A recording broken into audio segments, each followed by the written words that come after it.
The bottom of the Central Division is on the rise. This is your Locked On NHL Central Division Hopefuls Roundtable Preview. This is the Locked On Podcast Network's 2024 NHL Season Preview. Your team every day. Welcome in, everyone, to the 2024 Locked On NHL Season Preview. In this episode, we will be breaking down the Central Division's playoff hopefuls. Seth Toupal, host of Locked On Wild, here with Haley Taylor-Simon of Locked On Blues, Tom Callahan of Locked On Utah Hockey Club, and Jack Bushman of Locked On Blackhawks. We'll discuss reasons for hope, how many points each team will get, offseason additions and breakout candidates, and what's at stake for each team. The 2024 NHL Season Preview is brought to you by FanDuel. Make every moment more. Head to FanDuel.com to get started. Everyone, welcome in to today's episode, and we are getting close to the start of the NHL season, so time for the four teams that were on the outside looking in from the postseason to gear up and state your case as to why your team will make the postseason this year. Let's start with the biggest reasons for optimism for each of our teams. Haley, I will start with you and the Blues. What is the biggest reason for optimism for St. Louis to get back to the postseason this year? So the Blues have missed two consecutive playoff runs, which absolutely sucks. But this offseason, the St. Louis Blues did acquire Philip Broberg and Dylan Holloway from the Edmonton Oilers. They also have a young player, as in Jake Neighbors, who had an incredible season last year. They also have Robert Thomas. So they do have a lot going for them. And of course, our goalie Tatum. So if there is any hope for optimism for the Blues to make the playoffs, it's definitely the young additions plus the goalies. Tom, what is the biggest reason for optimism for Utah in their first season in Utah to make it a postseason season? I think one of the things you look at is when they were the Coyotes, they were always on this path of growth and, hey, stuff's going to bloom soon. We're tending to the garden. We're getting there, right? But one of the biggest things that happened this offseason was heading into the draft and free agency just a week or so before, they had zero defensemen. Nobody was signed. Now they have a defense core. They actually, with the addition of Robert Bortuzzo now, have even kind of bulked up beyond, I think, what they really needed to. So they've changed the defense completely. And I think that if they're able to take care of things defensively much better in their own end, I don't think goal scoring is the issue here. And I think if this revamped defense is everything it could possibly be, your goaltending gets better, you win more games, you score more points, and you guys know what happens then. You make the playoffs. Jack, if you say Connor Bedard, I'm putting you on mute. What is the biggest reason for optimism for Chicago this season? Well, Seth, it's the veterans they put alongside Connor Bedard this offseason. A lot of moves made by the Blackhawks. Up front, they brought in Tyler Bertuzzi and Teuvo Teravainen. Taylor Hall is also coming back off injured reserve. And quite honestly, all three of those players figure to be involved somewhere in the top six. So not only is Bedard going to have more help and more competent players around him, he's not going to have to carry the weight himself, where the Blackhawks last year were kind of a one-trick pony offensively. It was kind of the Connor Bedard line or bust. So having those veteran additions in the forward group and just having a deeper forward group in total this year should do wonders for the offense. And then on the defensive side of things too, bringing in veterans like Alec Martinez and TJ Brody, not only to kind of solidify the second and third pairings, but also to really show the young defensemen. The Blackhawks have a slew of them. Just adding guys like Martinez and Brody, that's going to really help the Blackhawks on the defensive side of things. Just the veteran additions in all areas of this team should make this a much harder squad to play against and much better than what we've seen in the last couple of years, Seth. Seth, what is the biggest reason for optimism for the Minnesota Wild? Great question. For me, it comes down to the changing of the guard.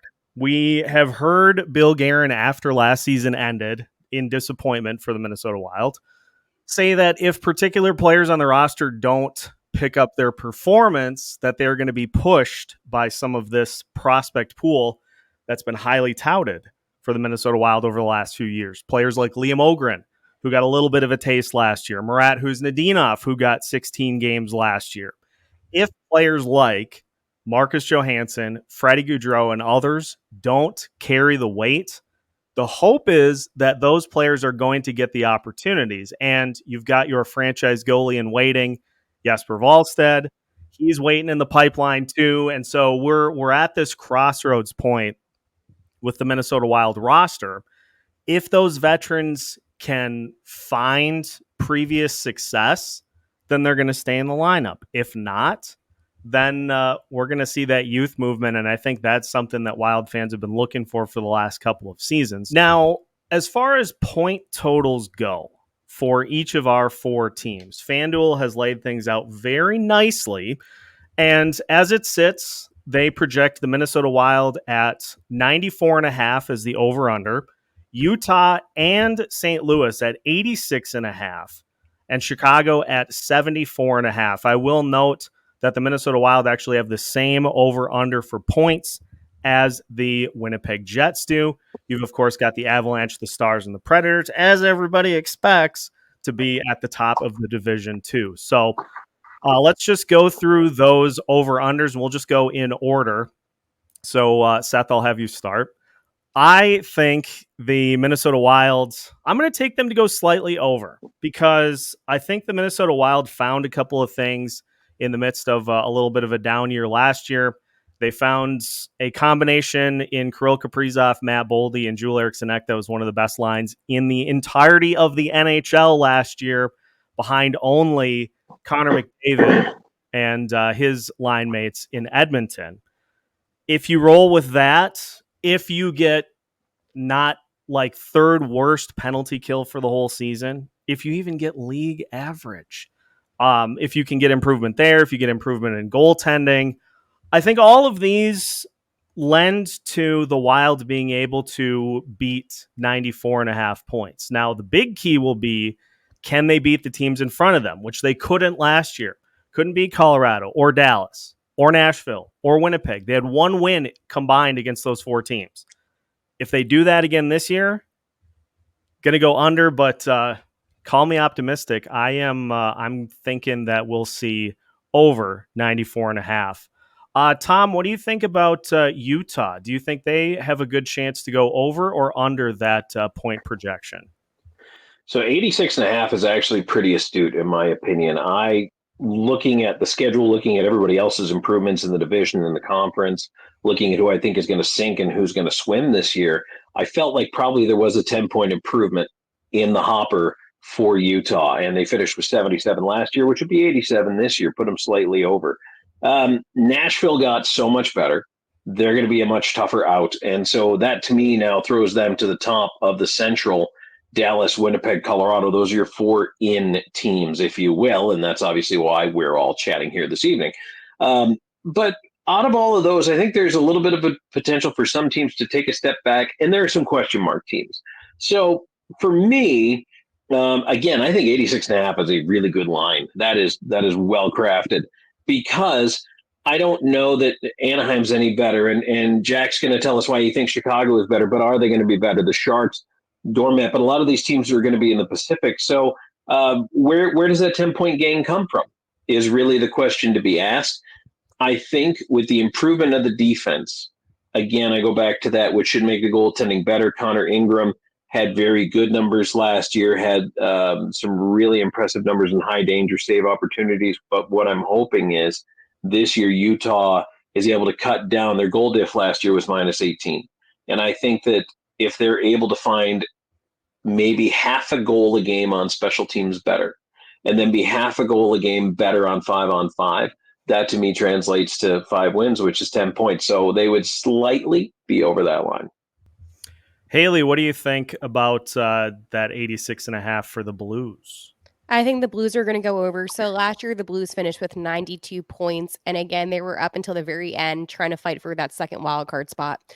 Now, you might be asking, where are the Blues going to get those points from? Well, if they didn't lose to the San Jose Sharks as many times as they did, those are points right there. And the Blues, they had some losses that were easily preventable. So when you update this roster with the talent that they have, I feel very confident in saying not only do I think they're going to go over that 86.5, I think they're going to beat that 92. Jack, what do you think about Chicago's number? Yeah, really tough. Really tough. 74.5, given that this team had 52 points last year. And by the way, they haven't gone over 74.5 since the 2018-19 season. It's been a long and brutal stretch for you, boy, and a lot of us Blackhawks fans. I want to say over. I just think it's too big of a leap for this team to take. But I do think they're going to be really close to that number. When kind of looking through the standings these last couple seasons, quite honestly, Tom, what Arizona did last year, they put up 77 points. I think that's kind of similar to what we could see out of the Blackhawks. But if I were going to put money down on them going over, that just feels like a little bit too much of an ask. I do think it's going to be very close, though, because of the reasons I talked about earlier, the veteran additions in all the key positions. It's another year of development for Connor Bedard. There's more help alongside him. There are a lot of reasons to be optimistic about this Blackhawks team, and more reasons to be optimistic than there have been for the last half decade. I just think it's still too much of a sizable jump, but I think they're going to be in the 70s. I am ultimately going to go under, though. Okay. I heard a little violin just playing right by my ear just now, but now we've got a lot more to get to here on today's show. We'll talk breakout candidates as well as big off-season acquisitions. And before the show is done, we're going to lay it all out on the line with what's at stake if the postseason is not achieved this year. We have a ton more on the way on today's Playoff Hopefuls preview for the Central Division, coming up after this. Today's episode of the Locked On NHL podcast, Central Division Playoff Hopefuls, is brought to you by Game Time. And as we get closer to the NHL season, there is no better time to start thinking about where you are going to sit to scream your head off watching your favorite team take the ice. Game Time can make all of that happen and make it a piece of cake. They have all-in pricing, so you don't get blindsided by fees at checkout anymore.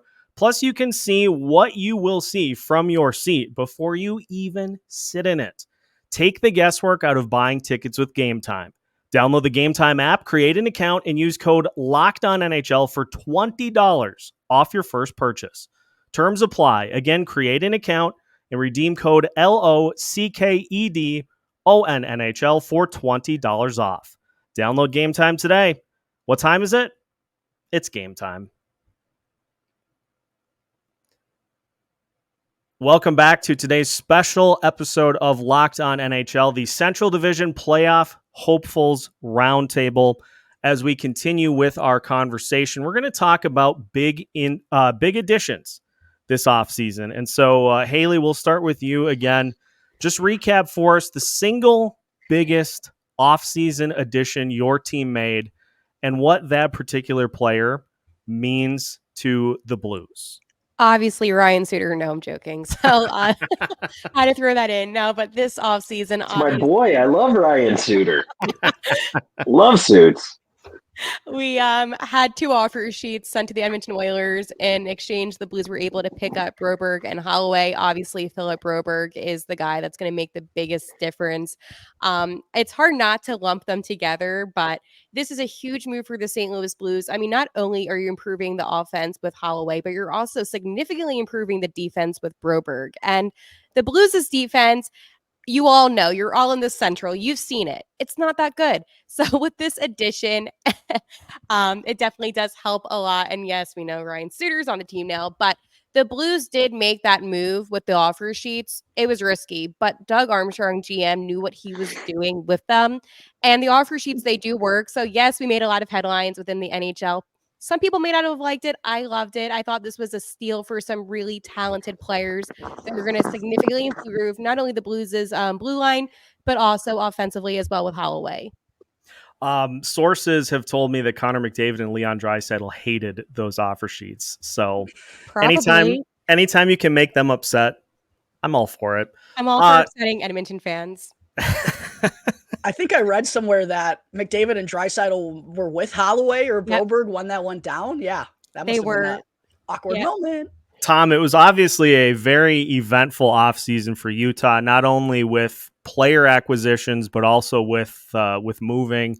Who was the biggest offseason addition that the Utah Hockey Club was able to bring in that'll have the biggest impact on this upcoming season?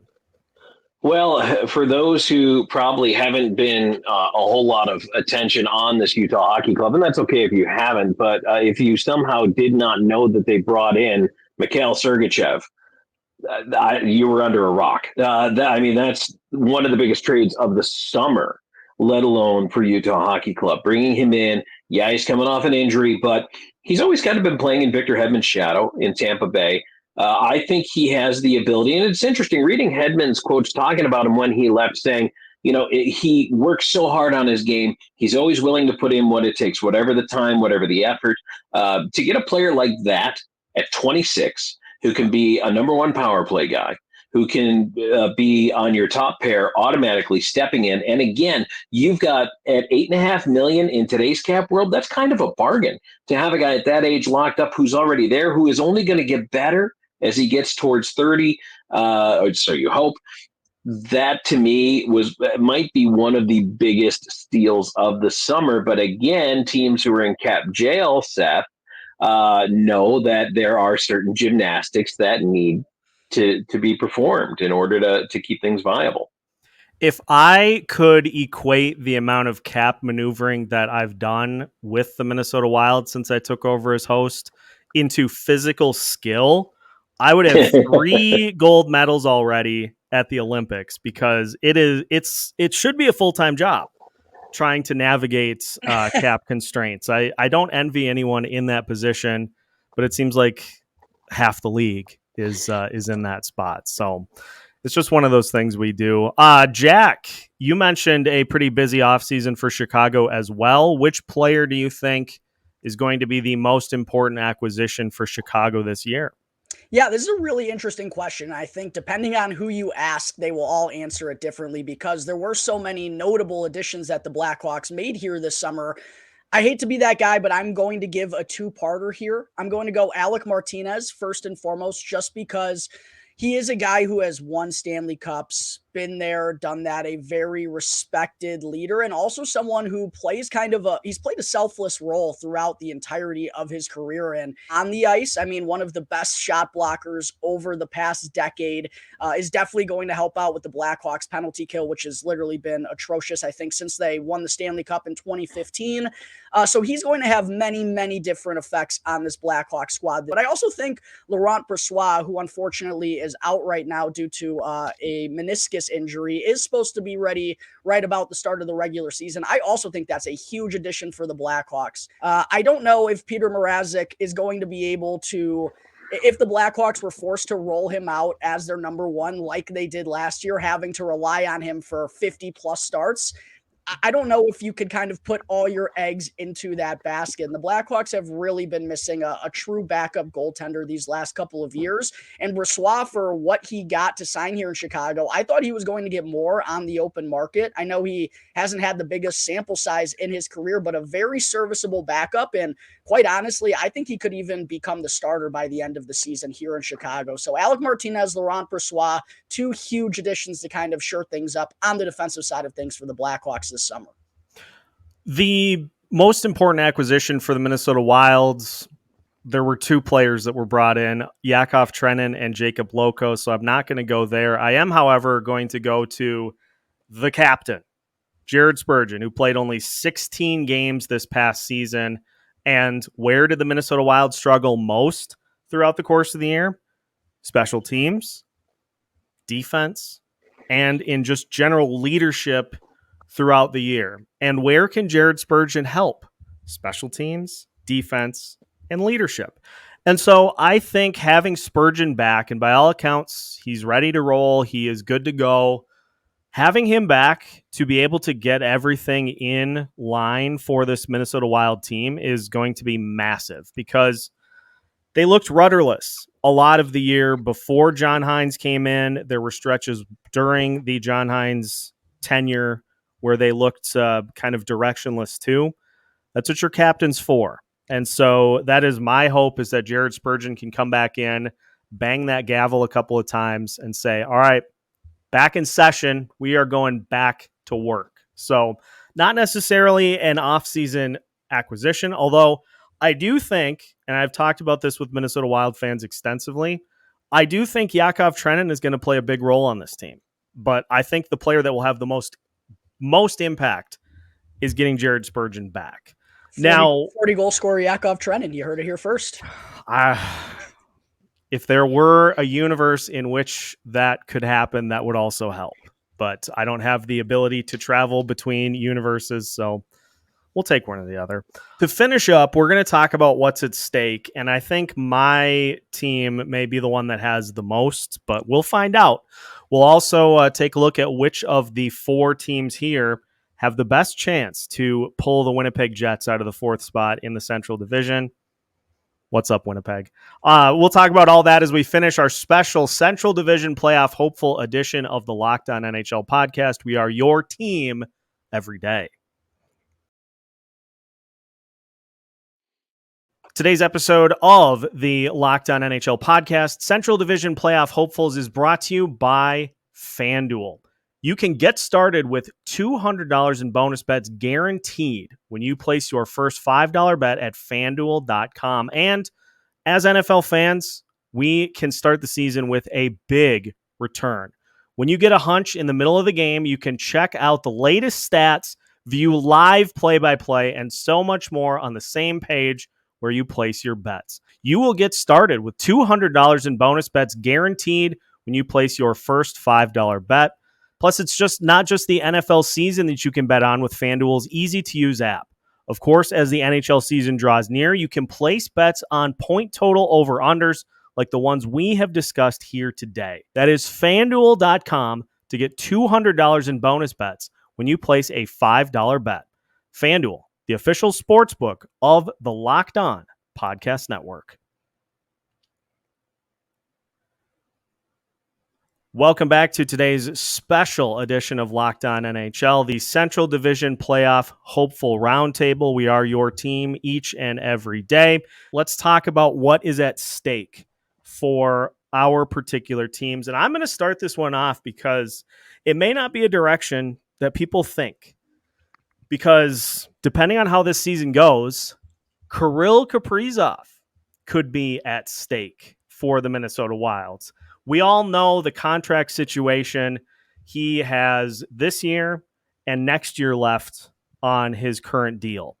And if the Minnesota Wild don't show a little bit of their hand as to what they have coming up, are you going to want to stick around? And it doesn't necessarily have to be a playoff appearance for the Minnesota Wild. But as we talked about in the opener, that switch to the youth movement, to some of those prospects, so where Kirill can get a look at them and say, these guys can play. Like, I could play with these guys over the next couple of years. If we see steps forward like that in a non-playoff season, that's fine too. A season of neutral, not going to cut it.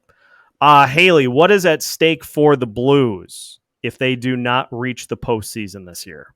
It's a good question, Seth. Obviously, the fans are going to be very upset. This would be the second time since 2005 and 2008 that the Blues would miss 3 consecutive seasons of not going to the playoffs.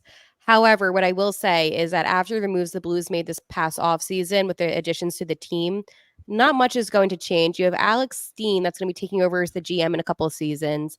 The contracts right now, they're not awful for the veterans, so I don't think much is going to change in that aspect. And I think that you're going to hear from Doug Armstrong, let's ride it out. Let's give some of these younger players a chance, some of these prospects. The Blues, they have so many good, talented prospects. You have Simon Robertson, and you just have so many guys. You have Yeko. Again, I could go on and on about this. So I think it's just going to be ride it out. Fans are going to be upset, as expected, but not much that the Blues can really do in this situation. Tom, it's different for Utah, and I'll let you expand upon this too, but it's a little different pressure, I think, for Utah this year because you're dealing with a fan base that is seeing a team for the first time. So that might be some of what factors in, but what is at stake for Utah if they were to not make the postseason this year? What's really nice is the 3 other fan bases that are on this show are going to be loud and disenchanted and angry and upset. when their teams do or do not make the playoffs or flame out early or whatever. Utah fans are just going to be happy to have hockey at the NHL level, and they're going to love the show. They're going to love the team. They're going to find their favorite players. There's not that pressure from the fan base. In fact, I think coming in with the bar set outside of the playoffs is perfect because it gives you a chance, really under no pressure, to build that community bridge, and they will, to become a part of everything that's going on there, along with the Jazz, and part of the sports fabric of the area. So from that side, I don't see a whole lot. Where the pressure is for Utah on the ice is to get better defensively. To honestly, they were the worst face-off team in the league. They were terrible. They need to be better. All these little things, right? Better on the power play, better on the penalty kill, better in your own zone, cleaning up the details. How does that happen? With growth and experience. I don't think there's any pressure for a coaching or a general manager change in Utah. I think it's accepted that the team is growing. It's getting better. They are managing their cap space well.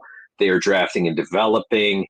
It is a bright outlook and a good future. I think this team is a playoff team in 3 years, 2-3 years. There's going to be growing pains, especially defensively. It's going to take time to knit this thing together. So I think that they are starting the season under a little bit of grace.